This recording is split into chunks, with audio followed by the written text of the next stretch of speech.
So good day. I hope you're all well and ready to start what amounts to the second part of 3 in this course. It's a very interesting and I hope a thought-provocative part for you. We're going to be dealing with ethics and justice, broadly construed, in the Western secular tradition. This is a part of study that has been intrinsic to philosophy for centuries, for millennia. Philosophers are typically preoccupied with certain kinds of topics that are said to be inherent to the discipline. In epistemology, or philosophy of knowledge, is one of those topics, and we've looked at that last section of the course. Now we're going to have a look at ethics, which is another intrinsic part of philosophy, although it has many far-reaching applications, obviously, something that philosophers in every branch of whether it's Asian or Western or Middle Eastern, philosophers have been looking at ethics from day one. Logic is another one of our own concerns, and we'll touch a little bit on that in part 3 of the course. But meanwhile, I'm sure that most of you, if not all of you, have already some preconceived or already strongly held convictions about ethics, and that's fine. You should have at this point in your lives. Nonetheless, my job will be to try and subvert you a little bit, or at least make you think more carefully about why you believe what you believe, and perhaps throw some light on some views of ethics that you have not hitherto been familiar with or acquainted with. And we're going to introduce 5 very important readings in this section of the course, and some other readings that are related to them. And the more that you're prepared to read and think about these subjects, the more I think you will be challenged to reconsider what you believe and either remain more or less where you are, but you'll have perhaps better reasons for believing what you do about questions of ethics and justice, or indeed you may want to modify your beliefs or change your minds even in light of what we're going to cover in the next 5 weeks. That's, of course, entirely up to you. But I'm certainly going to present some very different and contrasting readings to you, which we'll discuss in class, and which I think you'll find challenging and interesting. So we're dealing with secular ethics, not religious ethics. All religious systems give moral instruction, and sometimes they overlap with systems of secular ethics. At other times they don't. Sometimes they agree with each other on core teachings, and sometimes they don't, just as with secular ethics. But we're looking at the secular side of things, and you may indeed find some grounds for relating that back to your own religious ethics, just in case you've been instructed in that domain. So we'll look at those things. Also, I just want to say to you that you will often hear people in normal discourse, whether they're talking heads on television or they're people pontificating one way or another about what's good or right or just, and they will often conjoin the words ethics and morals. They'll say, the moral and ethical thing to do. You'll hear that. Maybe some of you have heard that phrase already. People are constantly saying it out loud. The moral and ethical thing, as if they knew the difference. And if you really want to irritate anyone who says this, just interrupt them and ask them what's the difference between moral and ethical. Why are you using both of those words? If they mean the same thing, you're being redundant. If they mean something different, then please explain what it is. And immediately they will take a dislike to you because they probably won't be able to. Now, sometimes those words are used synonymously. So what's moral and what's ethical could at times mean the same thing.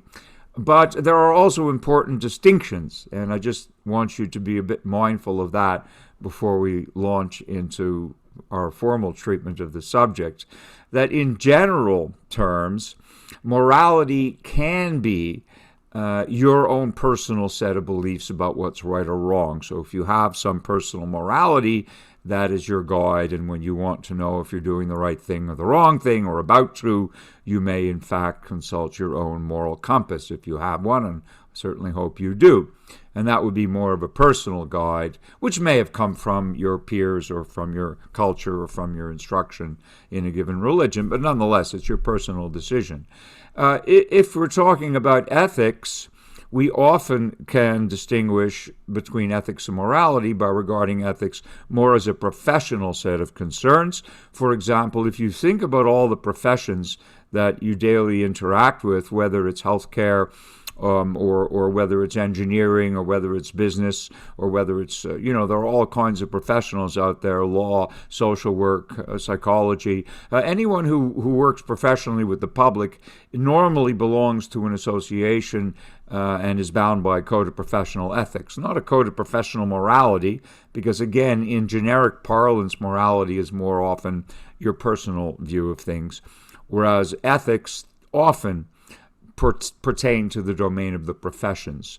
And so we teach this. And if you indeed are entering a profession, then you're going to, at some point, sooner rather than later in your careers, be exposed to the particular ethical codes that govern your respective profession. And of course, yes, you can call it a code of conduct, Jesse. But again, calling it a code of conduct is a bit vague, because that could be your personal code of conduct. But if we call it a professional ethics, professional code of conduct, or a code of professional ethics, or simply a code of ethics, then we are saying for sure it's the ethics of a profession. And again, if you're a doctor, if you're a nurse, if you're a social worker, you're any kind of a healthcare provider, you'll be governed by a code of ethics for sure. Whether you abide by them or not is another matter, but you'll be governed by them. There are codes of ethics for lawyers, although that book is a little bit thinner, especially in the USA. And there used to be journalism ethics. I'm afraid that's a kind of an extinct animal nowadays. If you look at the news and the fake news that bombards us daily, you'll see there's no more ethics in it whatsoever. But there used to be. And I think some of the old school journalists, and maybe some of the aspiring journalists today, still would prefer to be ethical, but that's more difficult. There's even business ethics, and that's a big topic.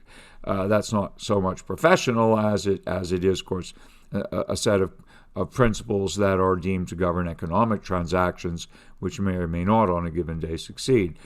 So anyway, our lives are such that in society we're going to encounter ethics. And sometimes your own personal morality may be at odds with your professional ethics. Sometimes a given person may decide to practice civil disobedience or even criminal disobedience because their personal morality in some way for them supersedes their professional ethical commitment. And these things are not graven in stone. They're evolving documents. They're living documents, and they will change as fashions change, as mores change, as different demographics change. Their own internal sense of what's right or wrong will ultimately be reflected in debate and regulation, public policy, and perhaps law. But what's ethical and what's legal are not the same whatsoever. And that's another point you might want to bear in mind, that perhaps our laws, and many philosophers argue that our laws should be reflections of our morality rather than dictating our morality. But I'm sure you can all pretty easily think of examples of things that may be, that may be to you perfectly moral, but which are deemed to be illegal, or on the flip side might be to you perfectly immoral, but are deemed to be legal. Would anyone like to volunteer an example of something that many people would consider to be moral, but which perhaps is illegal in some states, or indeed federally? Any examples spring to mind? Just put them in the chat room. Reminds me of copyright laws. Yeah, Ramses. Well, copyright laws change all over the place because they're partly based on precedent. But file sharing, pirating media, yeah. I mean, what's intellectual property and what isn't? And some people will have no compunctions about copying material and utilizing material that is protected by copyright. So there may be a case where legally material is protected in theory, but in practice, some people will just help themselves to it. So maybe they believe that everything should be public if it's data. Okay, so that would be one example. Marijuana use, Marisa, that's a really good example in the sense that it's a current example. And we see a conflict there between states and the federal government at times, right? Enough people have reached a stage where they see the medical benefits of marijuana and also recreational benefits. So many states and more states are now allowing by law both the use of recreational and legal consumption. But this is something that many recovering hippies, including yours truly, back in the 60s, were doing without worrying too much about the arcane laws. We thought the laws were ridiculous then, and they were in some cases. I'm not talking about hard drugs. I'm talking about cannabis. Well, Ramses, nothing happens in a vacuum. You know, people were smoking marijuana much before the 60s. It just became a thing that hippies did, regularly in the counterculture of that day. But the federal government still has marijuana classified as a narcotic. It's a Schedule I drug in federal law. So there's still a conflict between states which have legalized it, as they're entitled to do, and the FBI, which still regards it as a narcotic, which is crazy. It's plain insane because it's not a narcotic. But anyway, abortion. Yes, there's another great example, Angie. That's continually an example. Why? Because the Supreme Court for a long time has upheld Roe versus Wade, and that's now being challenged, right? So we have certain states which make abortion much more difficult to obtain, and other states which make it much easier to obtain, and that's driven by a political agenda which is informed by different ethical views. So regardless of what the Supreme Court rules in a legal sense, the Supreme Court may rule that abortion on demand is legal, more or less, but some people will still feel it's immoral, right, independent of the law, what the law says, and no matter what the law says, about half the country will disagree with it on moral grounds. So that's a very good and unfortunately pretty much unsolvable dilemma, because one's moral feelings about abortion are potentially going to be at odds with whatever the legal position is. Yeah. Well, there you go, Ramses.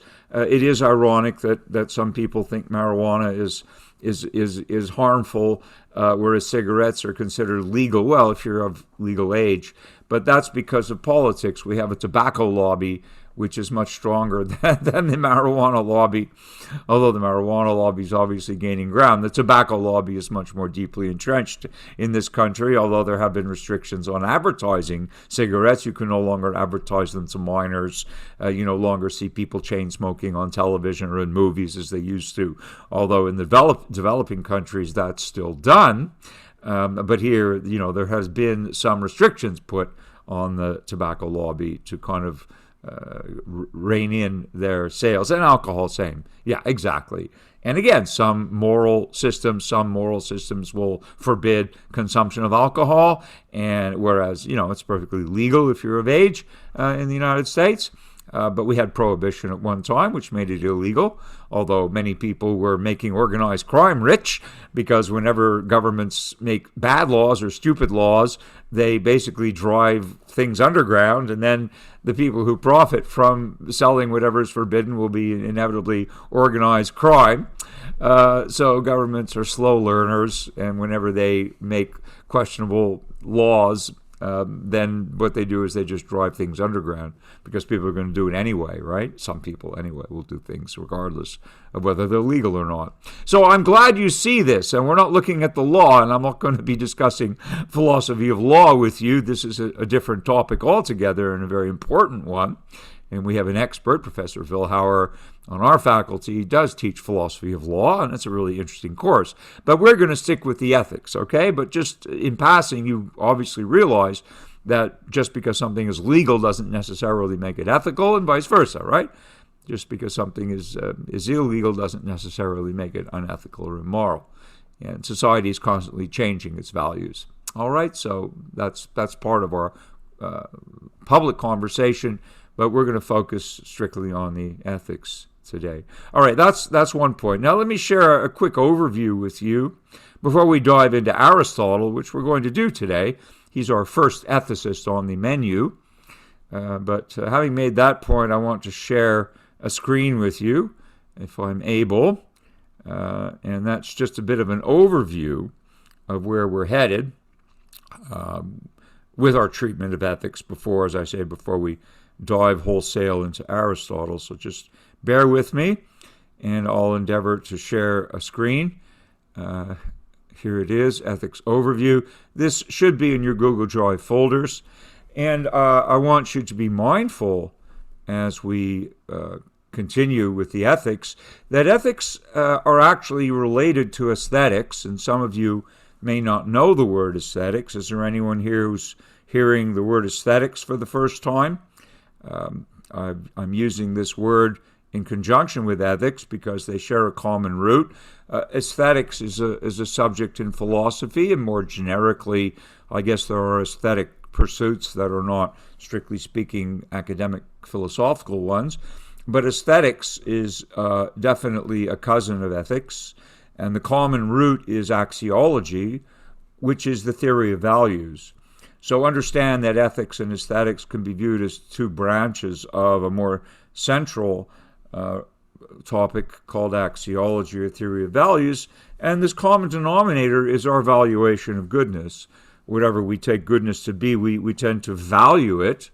We, for example, value good deeds without necessarily yet qualifying what we mean by good or what makes a deed good, but we value good deeds in our society, or at least we pay lip service to rewarding people who do good deeds.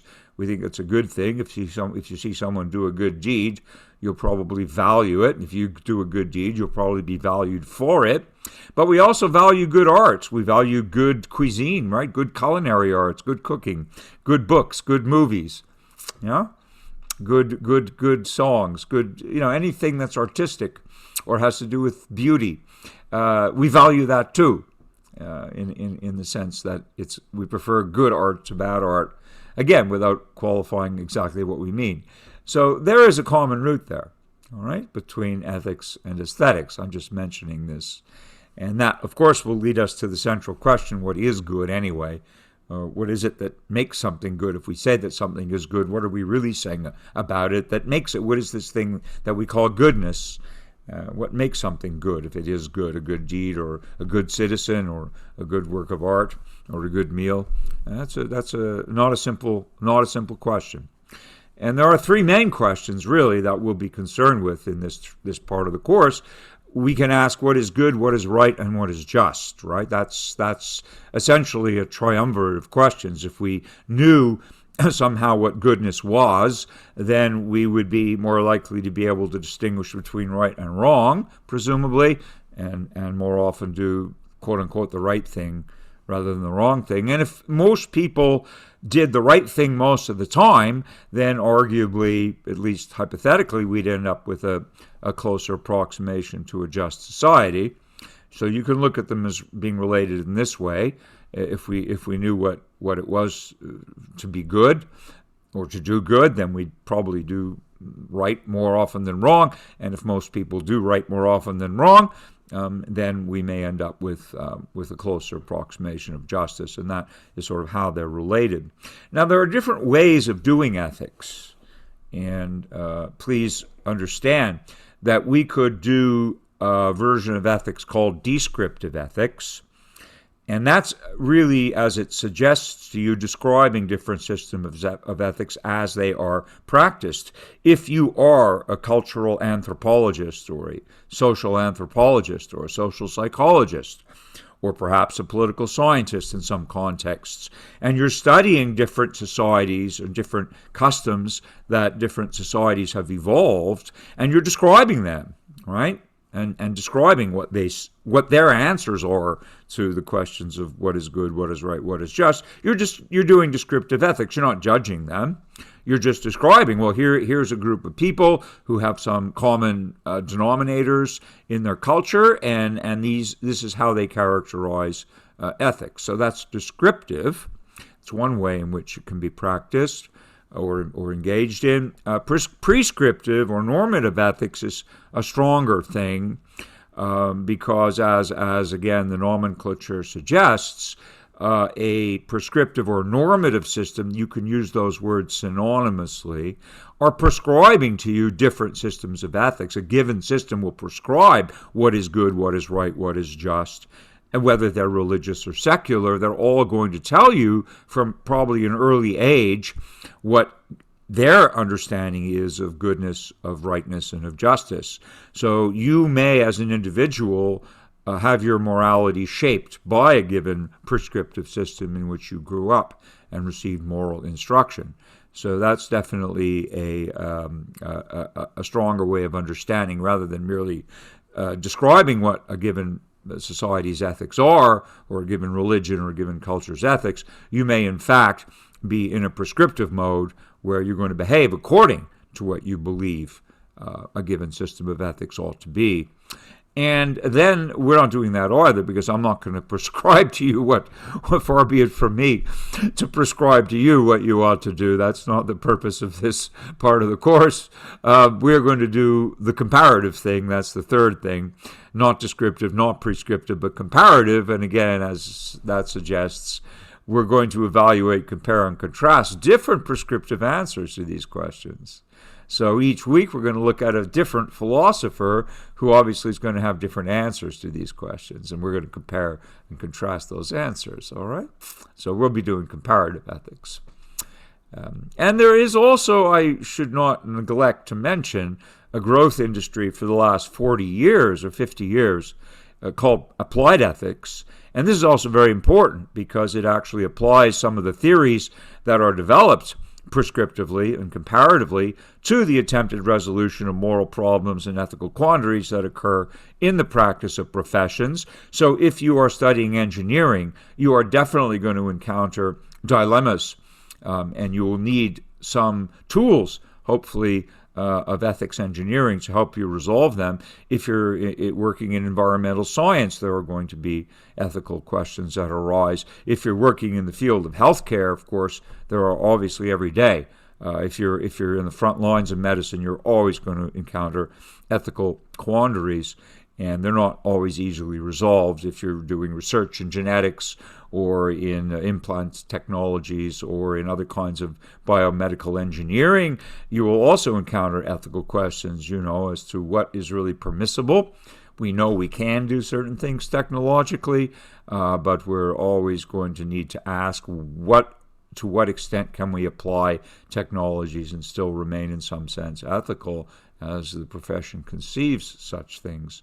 So that's applied ethics. It's a very interesting field as well. But our main focus will be on comparative ethics, okay? And in comparative ethics, I want you to be mindful that there are different families. There are different systems of ethics, and each system has different strengths and weaknesses. This is perhaps why we don't have one universal ethics for all of humanity. If anybody could come up with one that satisfied everybody, we'd probably all adopt it. But we have different systems which in a certain sense contend or compete, or at least propose different strengths and weaknesses. And in the way that they answer these questions, they will manifest different strengths and weaknesses. So we're going to start with Aristotle, who is a very important exponent of something called virtue ethics. That's a family, and they don't all agree with each other. Not all virtue ethicists by any means agree, but they do, in fact, fall under a certain kind of category or rubric. And the general idea, or the guiding idea of virtue ethics, is that goodness is not something that stands alone or that you start with, but goodness is a byproduct of exercising virtues. So if you are a virtuous person, and Aristotle will explain how to be, that's his concern. If you are a virtuous person, then actually you'll become a good person by practicing virtues. And if you're, on the other hand, a vicious person, remember the opposite of virtue is vice, yeah? From which we derive the word vicious, the adjective vicious. So we think of vicious as violence, but that's not the original meaning. It's just the opposite of virtuous. It's someone who engages in vices rather than virtues. So if you practice vices, if you exercise vices, you'll become a bad person, a vicious person. So that's a sort of general view taken by virtue ethicists.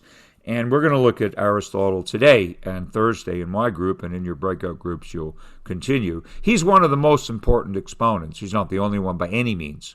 Probably all the Greeks of his day were virtue ethicists, but they differed with each other, and they continue to. But Aristotle has made a unique contribution to this, which we'll be looking at. You can contrast that system with something called deontological ethics. It's a Greek word. Deon means duty, so D-U-T-Y, so that will tell you that deontological ethics are concerned with doing one's duty, so the right thing to do is your duty. And in deontological ethics, the rightness or wrongness of an action is not a function of the goodness or badness of the outcome. In other words, what's more important is that you do the right thing. And if you do the right thing and it has a bad outcome, well, you're not to blame because you did the right thing. If you did the wrong thing and it has a good outcome, that's still not good because you did the wrong thing. That's strictly a kind of deontological position, and we'll look at Kant as an exemplar of that position. There are many religious systems also that are deontological because they give you a rule book. The Ten Commandments, for example, is telling you what's right or wrong in terms of the actions, yeah? So that's deontological. Teleological is another Greek word, and this is more outcome-oriented. Telos means goal, in the sense of a desired end or a desired goal that you want to attain. So teleological systems will tell you something very different. They'll tell you that the rightness or wrongness of actions is a function of the goodness or badness of their outcomes. So they'll tell you that if you got a good result, you did the right thing. So you really can't know in advance. You need to get a good outcome, and then you're doing the right thing. Or if you happen to get a bad outcome, then you're doing the wrong thing. So there is no rule book. It's all outcome oriented. And that's obviously very different than deontology. We're going to look at Plato next week. He's quite original. And Plato wants to tell us something very different. And we'll be looking at him, as I say, next week. And for Plato Goodness will be something that we become aware of by apprehending the pure form of the good. Plato's theory of pure forms is very beautiful, very elegant, and not that well understood. But for Plato, something like goodness is a pure form, and we need to use the power of the mind to understand it in order to become good ourselves. That's the guiding light. We'll look at that next week. Ethical egoism is not an ethical theory. It's a claim, and it's a claim that, as the name implies, says that everyone ought to do what they think is best for them or pursue their own self-interest. And we have, I think that it may be fair to say, we have a lot of ethical egoists running around out there, people acting in what they deem to be their own self-interest, and really, if at all considering others, it's secondary or tertiary. Many people are ethical egoists. Then we have a theory, which is not just a claim, but a theory about this claim, and that's a theory called psychological egoism. We're definitely going to look at that. And that is the claim that we are made by nature to be self-interested. So that there's a reason why people tend to act in their own self-interest in the first place, because that's how we're hardwired, and we don't really easily act any other way. Even altruists, that is, people who want to do good for others, will be explained by psychological egoism as it makes them feel good. They'll say, well, it's in their self-interest to help other people, so they do. So that's a view called psychological egoism, and it was rehearsed very deeply by Thomas Hobbes, at whom we will look, and also by Freud in the psychoanalytic domain. Freud didn't know that he was reinventing Hobbes, but Hobbes is the philosopher who gives us a very interesting and provocative treatment of human nature as being basically conditioned by psychological egoism. So that's some of what's on the menu for our next 5 weeks. Are there any questions or comments about that before we dive into Aristotle? Is everybody okay with this overview? Just a quick sort of look at some of the ideas on the table.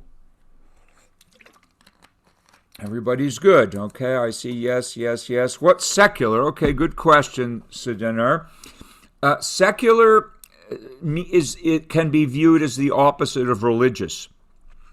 So in other words, if you are a religious person, then probably you have a scripture that you follow, whether it's the Torah or the Bible or Quran or Bhagavad Gita or, Buddhist teachings, Dhammapada or the Lotus Sutra. I mean, every person who is religious in a certain way has usually a scripture. And normally in religious systems, their ethical guidelines come from scripture. The moral teachings come from scripture. Yes, that's a religious ethics. Whereas in secular system, Sudaner and others, it's a really important question. So when we're talking about a secular ethic, we're talking about a system of ethics that comes from our own rational minds and is not God-given. Okay, if we have separation of church and state, then not everyone's compelled to be religious, or people can choose their religion, but then we have this other question that what is going to guide our societal mores if we don't depend on us exclusively on a religious text, and we need to have a system of ethics for everyday life in dealing with people from many religions or from none, as we do in the U.S., then we need secular ethics. Okay? For example, medical ethics are secular because medical ethics will not take into account what the particular religion of the medical professionals might be, right? You could go into a hospital and you will see people practicing every religion and none, and they're working within the hospital. So what's the main ethical umbrella under which they make medical decisions? It's a secular system, yeah? It's considering what's best for the patient on a good day, what's best for the patient, and it's not necessarily weighing in teachings that come from religious sources. It's more of a civil code. Is that clear to everybody? So the philosophers we're looking at, and thank you for asking, the philosophers we're looking at are secular ethics. Some of them were religious, but they don't intrude religion into their arguments. Some of them were agnostics, and some of them were atheists, but they're not going to discuss religion. They're going to discuss potential answers to the questions about goodness, rightness, and justice without any recourse to any supernatural being or any divinely inspired teachings. Okay? Is that clear to Sudaner and others? We clear about that? So this is a secular institution. Needless to say, the City College of New York is very famous for being a secular institution. And so it's going to be, if guided by anything, by secular ethics. Arsh asks, is there anything absolutely ethical? Well, if you're a religious person, you'll believe that God is absolute, and therefore that if you believe in God's commandments, they must be absolute. So that would be an example. There's also a belief that ethics are relative. There are all kinds of beliefs about ethics themselves. But we're going to encounter those as we deal with these different systems. All right, so hang on to the question, Arsh. Just hang on to it, okay? And you will see it's a very interesting answer that will be developed. All right, so now I want to put up one more picture for you, which maybe some of you have seen, or maybe not, but I'm going to share a screen with you in any case, and discuss in very, very brief terms what this picture represents. It's one of the most famous, if not the most famous painting from the Italian Renaissance. And I'm going to share the screen again and show you this painting, ask you if any of you have seen it before. Maybe you have, or maybe you haven't. So there it is. Has anyone seen this painting? It's painted by a Italian painter named Raphael, and painted between roughly 1507 and 1510. It was finished in 1510, and it's hanging it's a fresco. It's painted in a public gallery in the Vatican. If you go to Rome, you go to Vatican City, and you go to this particular gallery, you'll be able to see it. You have it, Reza? You're asking now side questions about some other apps. I'm asking you in the room, have you seen this painting before? Has anybody seen this painting before? Yes. Yes. That's what I'm asking. Okay, it represents something very important. And no, Socrates is not in the painting, Arsh. The two central figures we're going to look at momentarily, they're Plato and Aristotle. And it's you're close, Ramses.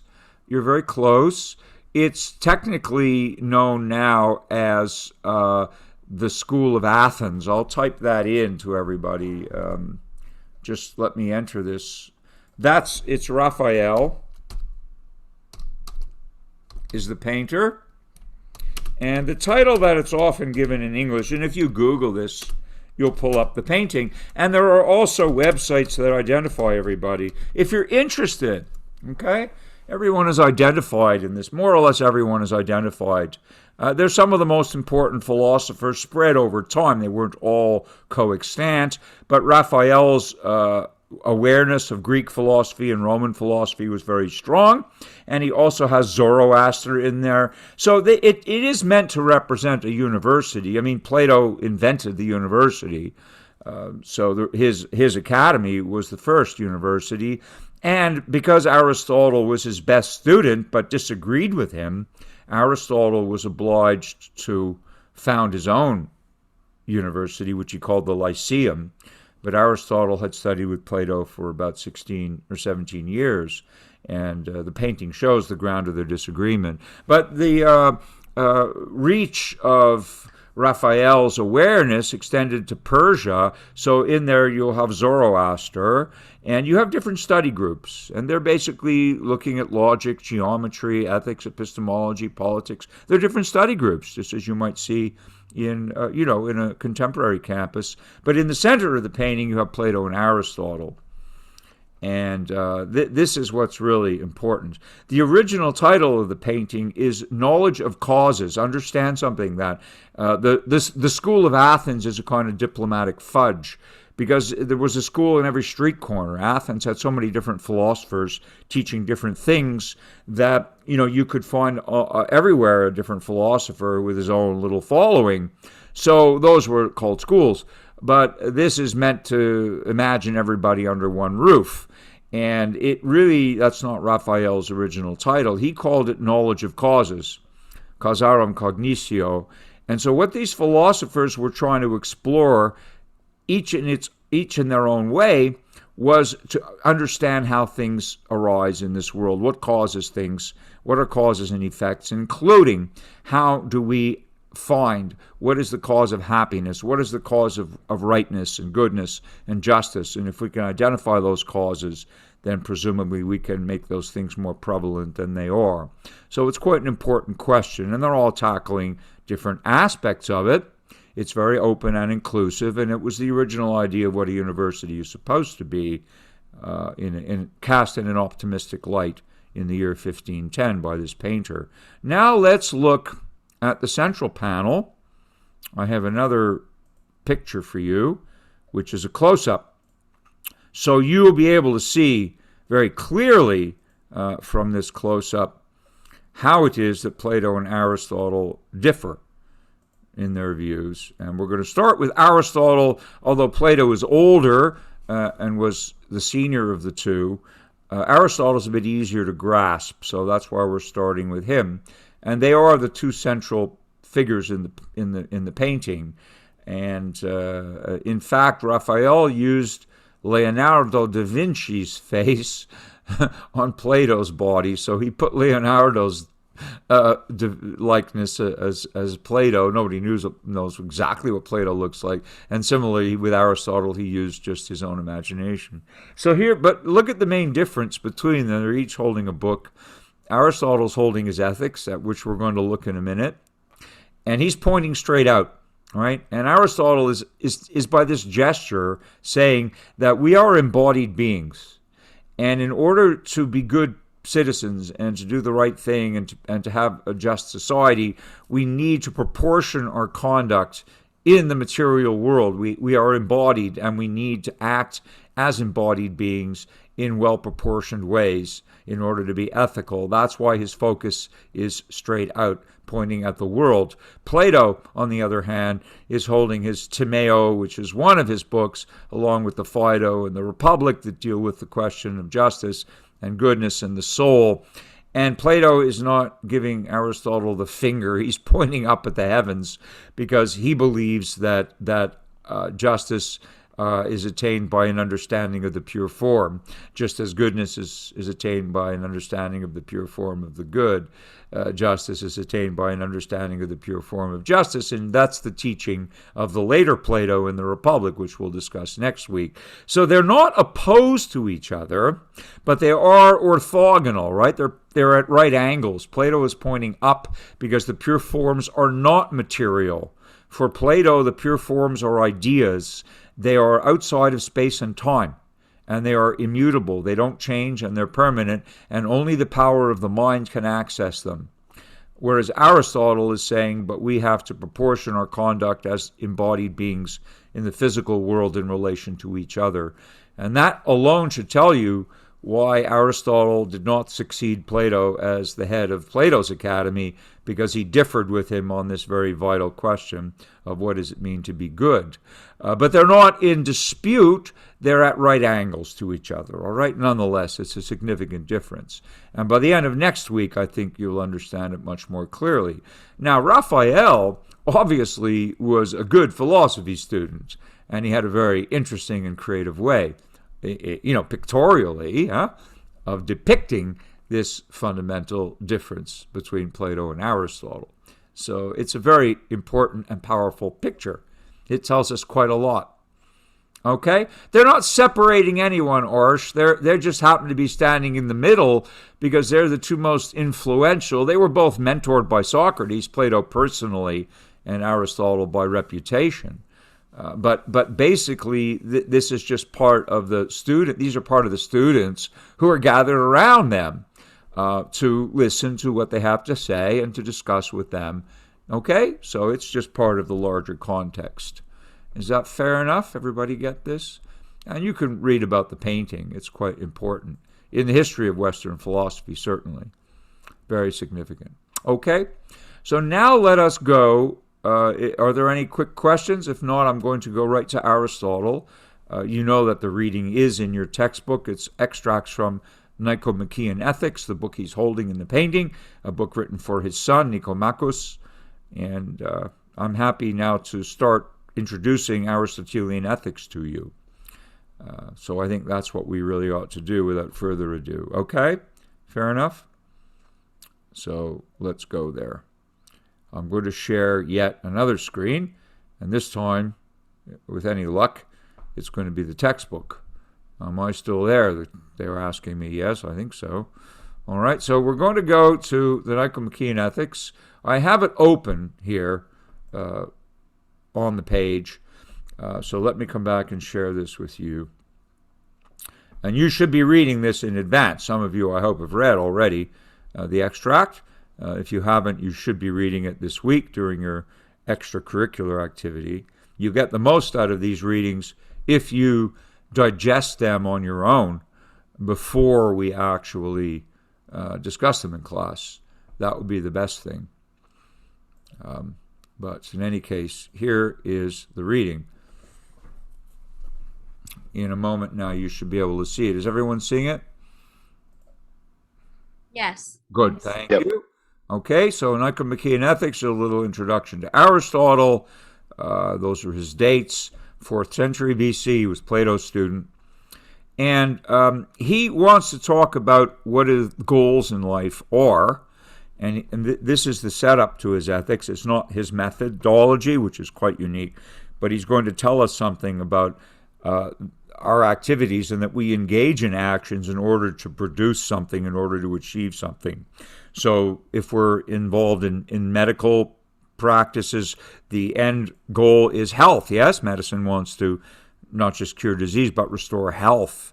If you're involved in shipbuilding, you want, in the end, to be able to launch a ship. If you're involved as a strategist, then in the end you want victory, whether it's war or business. If you're involved in economics, you're presumably trying to generate wealth. So all of these pursuits that we engage in arts and sciences, says Aristotle, I think quite defensively, he says are aimed at something, right? So it's not just that we do things without a purpose. And it's very important to Aristotle that we do have a purpose for what we do. And now there's going to be a purpose in general. I'm skipping through some highlighted sections. But again, he repeats that there's usually a good, meaning an end, meaning an aim. Yeah, what is the point of doing something, you could say. And in medicine, the point is to restore health. In strategy, victory. In architecture, you want to build something. At the end of the day, if you're an architect, you want to build stuff, right? And anything else we do has some end, meaning some goal. And it's for the sake of that goal that we do things, yes? So that's sort of, job by job or career by career what we do.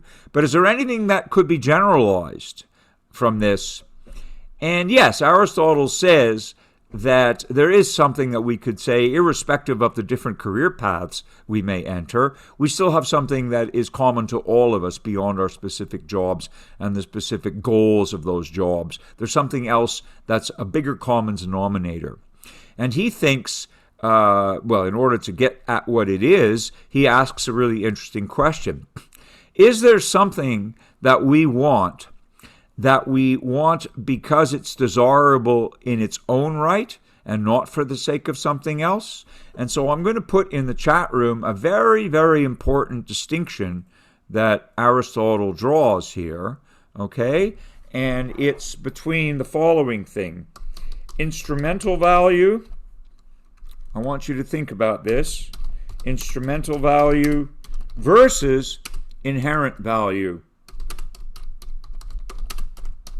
And these are terms which will have a lot of currency in this discussion. Something that we value instrumentally means that we value something for the sake of something else. In other words, an instrument helps us to do something, so it has instrumental value. We don't value it for its own sake. We value it because it's very useful. Could anyone give an example of something that has instrumental value? There are lots of things that on a daily basis have instrumental value. Go ahead. Does water have instrumental value? I'm sorry, water? Yeah, I'm asking. Absolutely. It keeps us alive, right? Correct. Okay. Absolutely. It's not that people necessarily love water. I mean, that's why we put flavors in it, right? But we know when we drink water, it's good for us to be hydrated, right? And it's good for health, so we drink it. Exactly. It has instrumental value. Roads have instrumental value because they take us where we want to go. A shovel, a fork, all those things are tools, right? And we use them in order to do something else, right? Computers, sure, they're vital in every interaction now. We don't necessarily think they're great in themselves, but we need them to accomplish everything else in life. It's hard to do anything without a computer now, so they have instrumental value to us. Okay, anything else spring to mind? There's something nobody mentioned yet, which I think has been true before there were computers and forks. There's been something. Alcohol. Okay, well, I don't know. Some people seem to like alcohol just because they like the taste, but if they're trying to use it as a way of escaping, definitely it has instrumental value because they being inebriated perhaps takes them away from their problems for a time. So definitely in that sense, I guess alcohol could be said to be instrumental. Okay. Cell phones, money, Daly, is that how to pronounce your name? Daly? Yes, very good. Somebody said money. You said money. That's right. Money has instrumental value because we use it to buy stuff, literally, right? But imagine you were on a desert island. Imagine you were alone on a desert island and you had a suitcase full of money. Would it help you at all? Absolutely not, right? It would be useless. So that's a good example of the fact that money is only useful if you can use it to buy something. Whereas if you're stranded on a desert island, it's not going to help you eat or drink or survive. So therefore, it's a classic case of instrumental value. It has no value in itself. Yes, food is useful. But food can also taste good, right? We can appreciate food for its own sake. So now let me ask you about these other things, inherent value. Are there things that we value because they themselves are good in themselves, not because they're good for some other purpose, but because we value them for what they are? Any examples of that? Parents loving children. Well, I would like to think so, Arsh. I would certainly like to think that children are valued because they are our children, and we love them because they are our children, not because we're using them for some other purpose. Although in a certain sense, we are also in a way, protecting them because they carry on our genes, so they have that kind of instrumental value. They carry on the family line. But, when they're first born, I would hope that we value them for what they are. Hair. Okay. Well, how about education? Now, that's a two-edged sword, right? Nobody mentioned that yet, so I'll play devil's advocate. Now, I know that all of you, I hope at least that all of you, want to get a degree at City College because it's going to help you in your career path. Is that fair to say? That if you get your first degree here, you're going to go on and do other things with it? You're all saying yes. I think that's the right answer. But then that has obviously instrumental value. So you want your degree, maybe, Christopher. Okay. But many people are saying yes. And that's because your degree obviously has instrumental value, because you could use that degree for what? Well, to apply to a professional school, a graduate school, a job. So hopefully that degree will help you in some way. Does your education have inherent value as well? Do you think your education is worth something in itself, regardless of what it, gets you in the world? Some of it. Well, good, Youssef. I'm glad that some of it. Brandon, yes, okay. I'm just asking, all right? I'm just asking. But consciously, we do everything for a purpose, don't we, Arsh? Well, Arsh is saying, yeah, and I think that's what Aristotle says. And that's precisely why, now that you're contemplating this distinction between what's instrumentally valuable, in other words, what's good for some other purpose, and what's inherently valued, namely what's good for its own sake only, Aristotle thinks there's actually only one thing that's good for its own sake only. And that's what's going to drive his virtue ethics. He's asking this question for a very good reason. And he tells you, and this is the paragraph that's highlighted in front of us, what is it that people want which is always desirable in itself and never for the sake of something else? Aristotle's answer is happiness. First of all, if you do the social science, I think it's fair to say that most people would tell you they'd rather be happy than unhappy. First of all, is that fair to say? Would most of you rather be happy than unhappy? Yes? Okay, if given a choice, let's say you had a choice. Okay, most of you are going to choose happiness. I know there's always somebody who's going to say they'd prefer to be unhappy, but most people really would rather be happy. Okay, so if you agree with that, Aristotle is going to make you think a little more carefully then. If you agree that happiness has this inherent value, in other words, we never say, I want to be happy because I'm going to take this happiness and do something with it. Unlike money, unlike a paycheck, unlike a degree, unlike a fork, unlike a road, you don't want it for its instrumental value. You want it because if you're happy, there's nothing else you want. Happiness is the most important thing in some sense.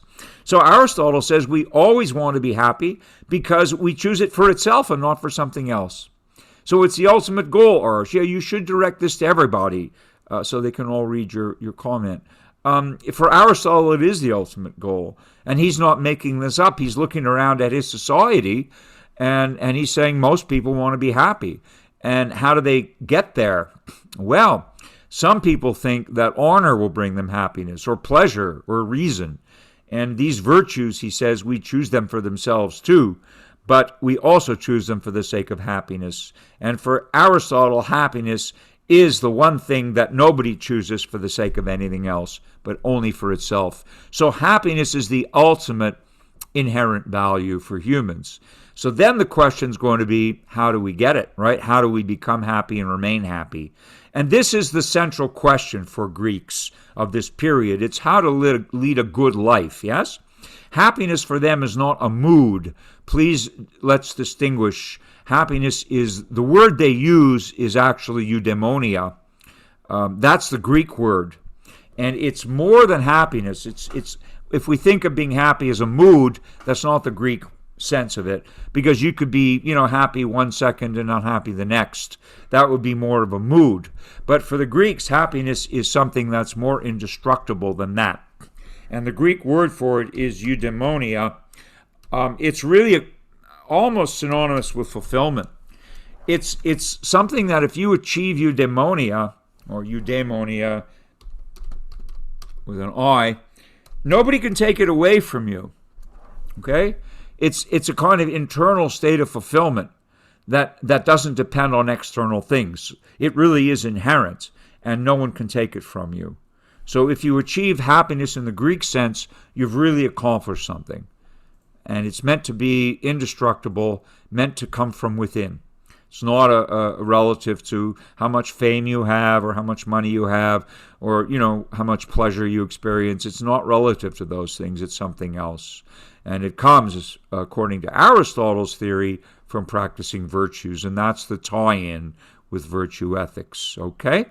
So let's continue the reading. And that's what he means by a sense of fulfillment that's enduring. Happiness in a complete life. It's a very famous saying, for one swallow does not make a summer. That's a migrating bird, right? The swallow is a migrating bird. So, when you see the swallow migrate, that's not the whole summer, but you want something to last. And the idea of eudaimonia, the Aristotelian kind of happiness, is that it's a lasting happiness. It will not disappear on you. Okay? And how do we achieve it? Well, I'm skipping just to the highlighted parts, but understand something important. Happiness for Aristotle is an activity of the soul in accordance with perfect virtue. So obviously we have to consider the nature of virtue, because it's the practice of virtue that gives us happiness, but it's also an activity. Virtue's an activity. And we need now to slow down a bit and understand what Aristotle means by the soul.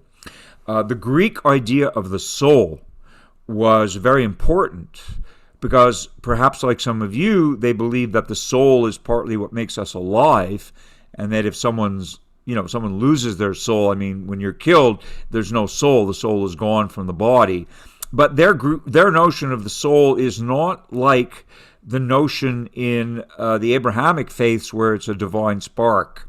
The Greek idea, the Greeks are pagans, remember. Aristotle's writing this 300 years before Christianity, 1,000 years before Islam. So he's talking about the pagan notion of a soul. And the soul for Aristotle has three parts. You can look this up, but I'll just mention it to you so you'll know. That there is something called the nutritive, the sensitive, and the rational. I'll put that in the room.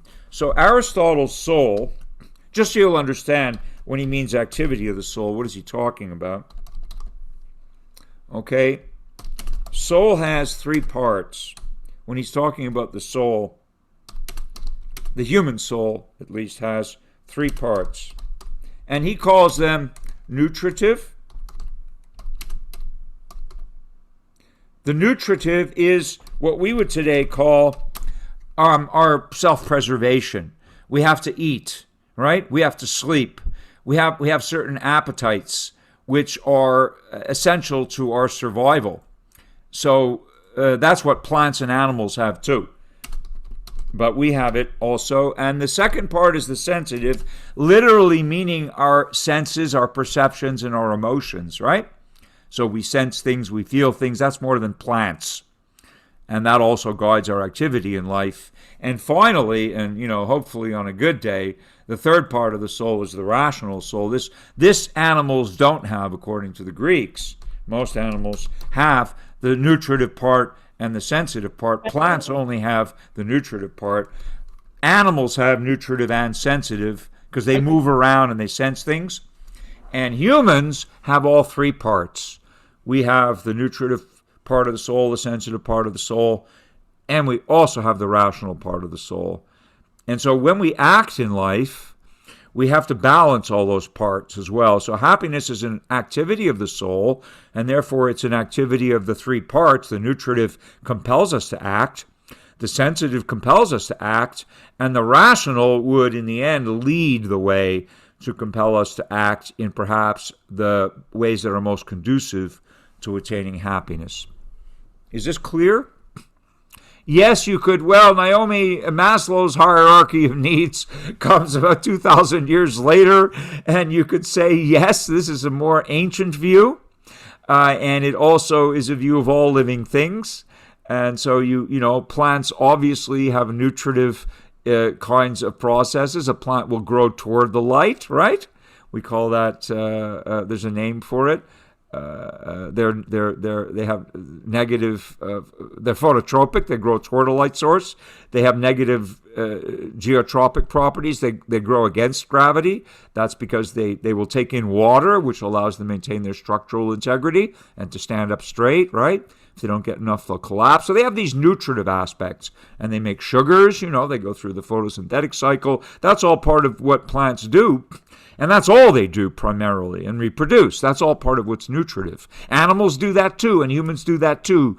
But Aristotle's saying that animals have a sensitive aspect of their soul, and sensitive here means they sense, they have perceptions, and they feel things, and they move around. So they unlike plants, they're much more mobile. And humans beyond that have also a rational part, okay? And that rational part is what in the long run will guide us. In the short run, we could end up just responding to our instincts or to what we're sensing in the world, and our responses to it, our emotions. But in the long run, what the Greeks understood was that reason is probably something that needs to be exercised in order for us to experience our souls in a balanced way and therefore to attain happiness. So a balanced soul is really important. And that's a real trick for all of us, right? A real challenge is for us to balance our souls. Okay, so now Aristotle's teaching starts to unfold in Book 2. And the main thing to understand now is a really big distinction between intellectual and moral virtues. Okay, this is something which you're not going to get taught in your other classes. It's being glossed over pretty much across society. But Aristotle makes this really important distinction. Intellectual virtues, says Aristotle, are a result of cultivating a particular capacity by education, okay? So obviously, if you have intellectual virtue, it's because you've learned something and you're able to exercise, as you're all doing in university. You're developing intellectual virtues because you're learning things. You're exercising part of what interests you. In your intellect, you're pursuing subjects that are of interest to you, that are important to you in some way. So you're developing your intellectual virtue. And that is a result of study. We need teachers, we need study habits, we need, an opportunity to have education in order to develop our intellectual virtue. But that is a completely independent thing from moral virtue. Okay? This is a big issue, and please contemplate it. All right? Because what Aristotle is saying is that moral virtue is not a result of how many years of scholarity you have, but moral virtue is going to be a result of habit. It's going to be a question of practicing virtues rather than vices. So moral virtue is something that you will achieve by the exercise of virtues. You will become a good person by practicing virtues, not necessarily just by learning about them as you would learn about a subject. Moral virtues arise in us by practice. And they do not come to us by nature, which is really interesting. So the example Aristotle gives is the stone. He says a stone, moves downward by nature, right? Well, he didn't know about gravity as a coherent theory, but they knew that things tend to fall downward, and that's their nature. And you can't he says, you can't train a stone to fall upward, right? If you throw a stone upward 10,000 times, it keeps falling down. Why? Because that's its nature. But virtue, he says, is a different story. We are not born either good or bad. In Aristotle's theory, you're not born a good person, you're not born a bad person. You are going to turn into a virtuous or a vicious person by your habits. That is your moral virtue. If you are exposed to bad habits and you pick up bad habits and that's all you do, you will end up being a vicious person because you're practicing vice. If you absorb good habits or you choose good habits and practice those, then you will end up being a good and a happy person because you are exercising virtue. That, in a nutshell, is Aristotle's distinction. So if I tell you, for example, that so-and-so is tall, like so-and-so is a tall person, does that tell you anything about their moral character? Yes or no? No, absolutely no, Aisha. No, Ramses. No, right. That's the correct answer. Why? Because your height is pretty much your genes, right? Although you need nutrition to attain your full height. But if I tell you, somebody has blue eyes, does that tell you anything about their moral character? For the same answer, no. It tells you nothing because our eye color is inherited. That's our nature. Part of what you got from your parents, right, are the genes, the recessive and dominant genes, which end up giving you a certain color of your eye. That doesn't make you a good or bad person whatsoever. That's just something you inherited by nature. Now, my friends, comes the bigger point. Okay, but we shouldn't, Ramses, assume that people's moral traits are based on physical traits. You say we do assume it. I don't know who you're talking about. I would never assume it, and Aristotle would never assume it, okay? So if we assume it, Aristotle would say we're on the wrong track. So we're getting very quickly to politics, yes? So if I say to you that whether someone's tall or short, I'm now being Aristotle, okay? I'm educating, you in a way that Aristotle would want you to be educated. So he's saying, according to his theory of virtue, we have to distinguish between natural properties and intellectual properties and moral properties. Yes, humans in general do that, Ramses, because we're conditioned to. So Aristotle would say that whether you're a good person or not has nothing to do with your education. Actually, it has nothing to do with your DNA. It has to do with your habits. So looking at someone by their CV, just because someone has a PhD, Aristotle would say that means they obviously have some intellectual virtue. That doesn't necessarily mean they're morally upright. Just because someone's well educated doesn't necessarily mean that they're a good person. It means they're well educated. That's an intellectual virtue. They could also be criminals and use their education for nefarious purposes.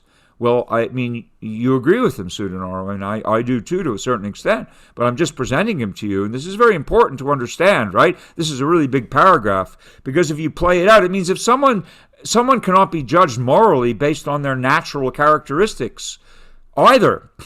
To say, because you have a certain skin color, that tells us nothing about your moral character. For Aristotle, what kind of hair do you have? That doesn't tell us anything about your moral character, any more than the color of your eyes or the color of your skin. That tells us nothing about your moral character, because the things that you inherit are neither moral nor immoral. They're just your physical characteristics. They don't have anything to do with the habits you pick up as a human, and also your intellectual virtue. For example, the comparison I like, yes, our environment affects us, Sudanar, in a big way.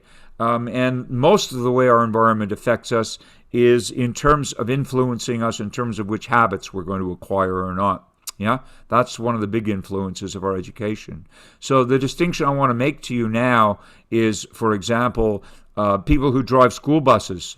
They're generally not as well educated as the teachers in the schools, but they could be of exceptional moral character. I think that people who drive school buses are people who have really high moral character because we trust our children with them, right? If you put your children on a school bus in the morning, you're trusting that driver with their lives. You're trusting that driver to have the integrity and the responsibility to drive these children safely to school and to drive them safely home again. That's a huge moral responsibility, isn't it?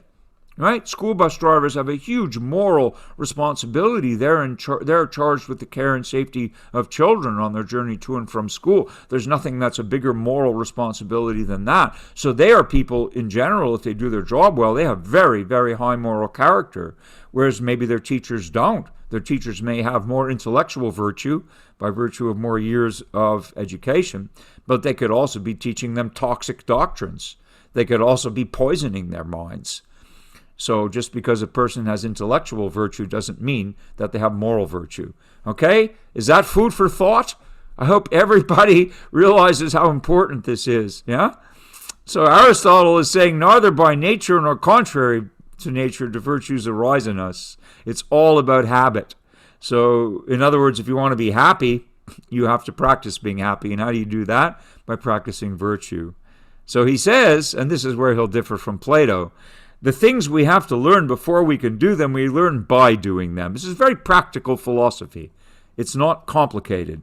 If you want to build houses, how do you do it? Do you spend your life in a library reading how-to books on building, or do you go out and build?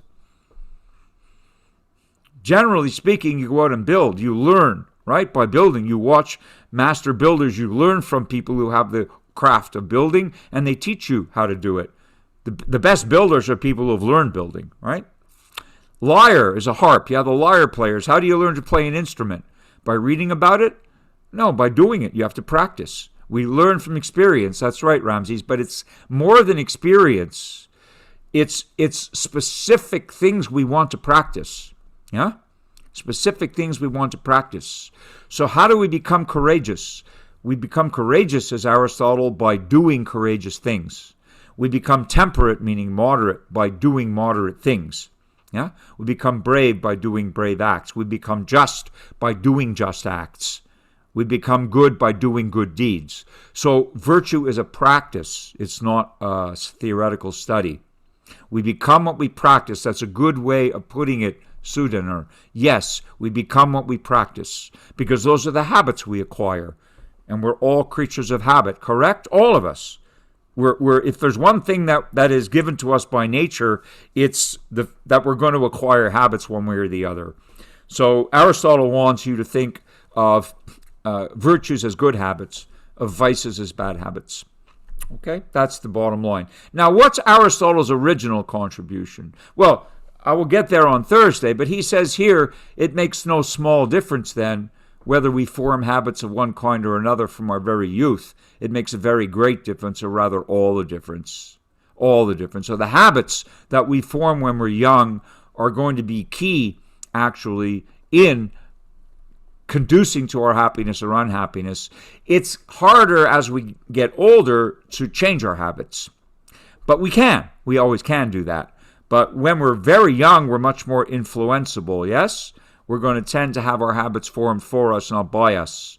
And so children are controllable in early life, and therefore habits can be instilled in them. And that's where the environment plays a huge role, as Sudaner was saying. You know, whatever environment you find yourself in as a young child, it's not like you chose it. It's like you're born into it. If that environment tends to influence you in a vicious way, then you'll acquire vices and you'll be unhappy. If your environment, fortunately, tends to influence you in a positive way, in a virtuous way, you'll practice virtues and you'll become happier. Most of us really have a mixture of these things, yeah? But your happiness, Aristotle argues throughout this book, will ultimately depend on your exercise of virtue. And the short summary now to conclude today, because the time has gone by quickly, I want you to keep reading, and his specific contribution is really original. Because most of us think about good and bad as polar opposites, right? Good versus evil, right versus wrong, justice versus injustice. We tend to think of them as polar opposites. Aristotle made a very different contribution, a very unique one. And he says that a virtue is not the opposite of a vice. A virtue is something in the middle between two vices. I'll give you a quick example and I'll wrap this up. This is what we're going to discuss in greater detail on Thursday, but in my group, and I hope with your breakout groups this week. Aristotle's theory of virtue ethics is really unique because he identifies a virtue as lying always in the middle between two vices. Generally speaking, there's a vice of excess, meaning too much, and a vice of deficiency, meaning not enough. So the virtuous way is always going to be somewhere in the middle. It's called moderation. It's called the golden mean. It really comes from a geometric idea. The Greeks were big fans of geometry, and they saw virtue ethics as a way of well-proportioned conduct. It also rests on a geometric and aesthetic basis. So let's take a quick example. Aristotle gives himself examples about an athlete. If you're an athlete, what's virtuous for you is training, right? To be competitive, you have to train. But to train virtuously, you would train. That's right, Ramses. Good. It's all about balance. Exactly. So if you're an athlete, what happens if you don't train enough? Obviously, you're not in good shape. You won't perform at your best level. But what happens if you train too much? What happens to athletes who actually train too much? They burn out, right? They burn out, exactly. So, and they get injured. That's right, Jesse. So the key, therefore, for an athlete is to find the actual golden mean, the virtuous amount between too much and not enough. And you don't have to be a professional athlete to appreciate this. It's true of everyday life. It's true in aesthetic matters as well as ethical matters. How much are we supposed to eat? Not too little, not too much. Yes, a moderate portion is the healthiest portion. People who eat too much run all kinds of risks. You know, we have all kinds of eating disorders. Some people too much, some people not enough. Obviously, the virtuous amount of food, this is not an ethical question so much as an aesthetic one.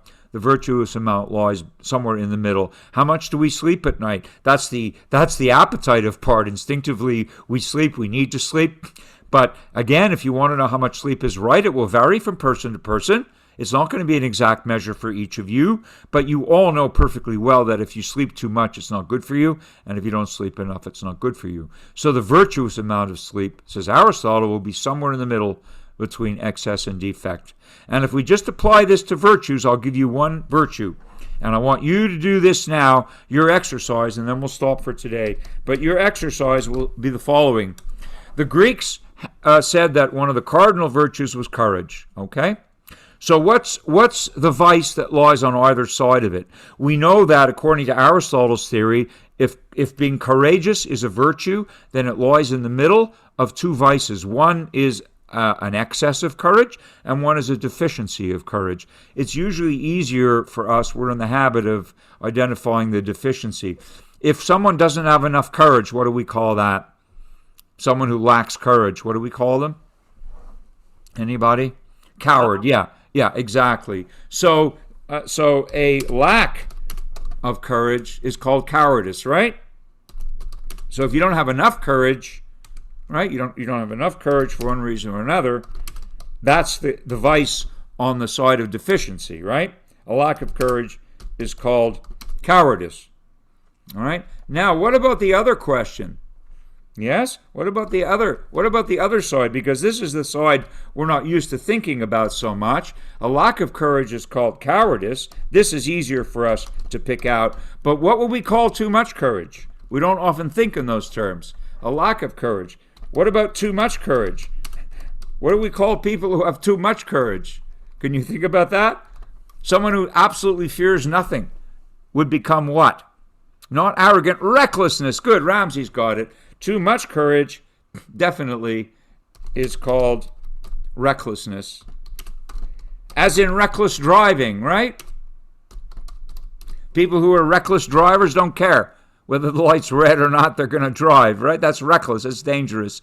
That's because they have too much courage. So actually, courageous people feel fear. They're just not paralyzed by it. Yeah? You getting this? Is everybody getting this? So if something is a virtue, then we should always be able to identify, in principle, according to Aristotle's theory, we can identify the balance point. If the thing is a virtue, it's a behavior.